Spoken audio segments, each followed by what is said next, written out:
savez que j'ai une dent contre les symbolistes, contre ceux qui ont la religion de la mythologie, du symbolisme zodiacal. Car si l'on veut véritablement jouer cette carte du symbolisme, il faut s'en donner les moyens. Il faut donc connaître parfaitement notamment l'iconographie. Toute l'iconographie, celle des planètes, celle des dieux, celle des signes, celle des mois. Et souvent, on s'aperçoit que les gens qui se réfèrent à ces symbolismes ont des lacunes culturelles énormes et qui n'ont pas du tout tout le corpus nécessaire pour accomplir ce qu'ils entendent, qu'ils prétendent savoir accomplir, de pouvoir accomplir. Alors, je reprends l'exemple du zodiaque. Vous savez, quand vous discutez avec un astrologue et vous lui dites, mais alors le zodiaque, qu'est-ce que c'est fondé sur quoi, etc. Alors, il vous répond, ah oui, il y a les saisons. Les saisons. Mais alors, oui, pourquoi pas? Pourquoi n'y aurait-il pas? On peut effectivement avoir une lecture cyclique liée aux saisons. Mais le symbolisme zodiacal lui-même, en quoi est-il saisonnier? C'est ça la question. Alors on connaît un certain nombre de, comme ça, de tentatives d'explication qui sont souvent très, très ponctuelles et très, très limitées.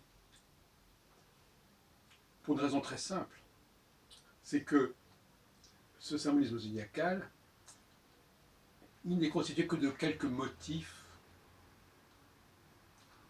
issus d'ensembles beaucoup plus vastes. On a déjà parlé de ça. Et quand on en revient aux sources, aux ensembles d'origine, il y a une cohérence. Mais en revanche, lorsque l'on met ensemble les motifs qu'on a extraits de telle et telle scène, ça ne fait pas une cohérence du tout. Parce que tout simplement, on aura extrait ceci de telle scène, extrait cela de telle autre scène, et l'ensemble des scènes fait cohérence, mais les motifs qui sont extraits de ces 12 scènes n'est pas du tout cohérent. Parce que ce sont que des motifs, ce sont des éléments isolés, sortis de leur contexte en plus. De la même façon, le symbolisme des dieux planétaires ne tient pas debout. Il ne tient debout que par référence à l'ensemble de l'Olympe, à l'ensemble des 12 dieux.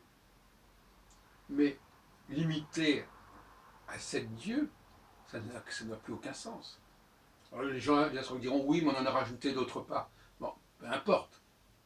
Il y avait déjà en soi une erreur qui s'est propagée, qui s'est prolongée pendant des siècles, qu'elle ait été réparée par les astronomes, ça arrive un peu tard, parce que, à moins de croire que l'astrologie est née il y a 200 ans, ou même pas, il y a 80 ans, ça n'a pas de sens.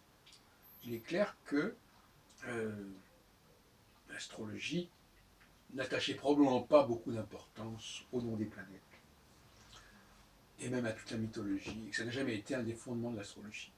La preuve, c'est que des dieux comme Déméter et comme Hadès, comme Cérès et Pluton, pour les dire dans une autre formulation, dans un autre panthéon, sont des dieux absolument fondamentaux au niveau de la mythologie.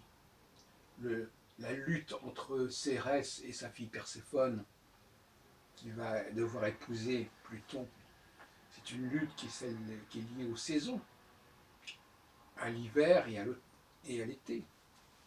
Comment se peut-il être si un savoir attachait tant d'importance à la symbolique mythologique, comment aurait-il pu ne pas s'intéresser à Déméter, Proserpine, Corée, Pluton, Hadès? C'est absurde. Donc vous voyez bien que ça n'a jamais été très important, tout cela.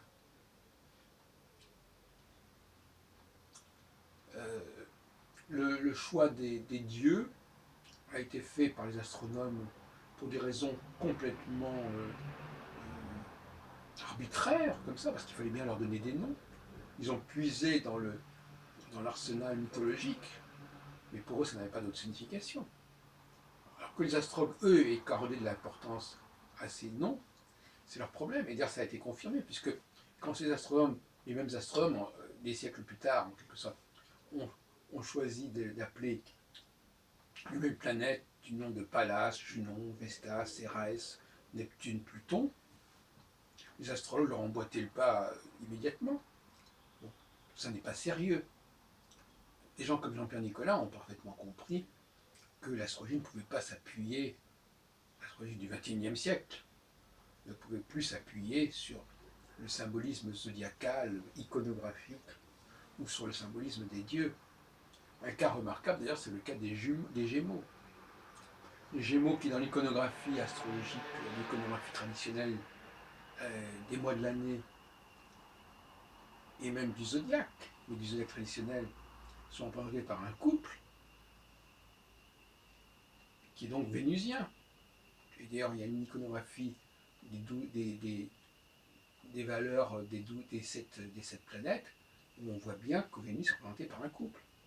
C'est les Kinder Planeton, Planeton Kinder. Bon, j'en aurais beaucoup d'autres exemples, mais voilà.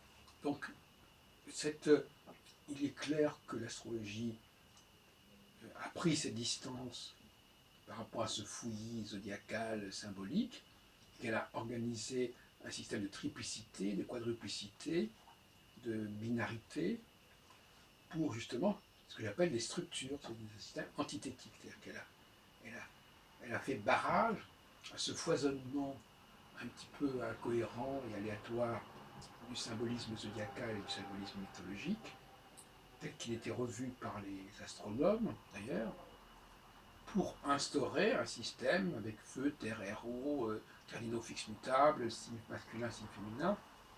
Et les astronomes d'aujourd'hui n'ont pas compris qu'il y avait eu cet écran qui avait été instauré, cette structure qui a été instaurée. Et de nos jours, ils jouent sur les deux tableaux. C'est-à-dire à la fois, ils utilisent évidemment cette triplicité, quadruplicité, etc. Mais ils apprécient aussi de se servir de la mythologie des dieux de l'Olympe et de ceux qui ont été apportés récemment, qui ont été réinjectés, mais bien tardivement, et puis de la symbolique des signes zodiacaux. C'est là qu'il y a encore une sorte de dysfonctionnement. L'astrologie, ou bien on est dans le symbolisme zodiacal et mythologique, ou bien on est dans la structuration par quadruplicité ou triplicité ou par signe masculin et féminin. C'est l'un ou l'autre, c'est pas les deux, c'est pas fromage ou dessert, c'est pas fromage et dessert, c'est fromage ou dessert. Et c'est souvent ça, le syncrétisme, c'est souvent ça le problème du syncrétisme, c'est qu'au lieu de savoir qu'il y avait des alternatives, c'est des choix, on fait A ou B, eh bien le syncrétisme fait qu'on prend A et B.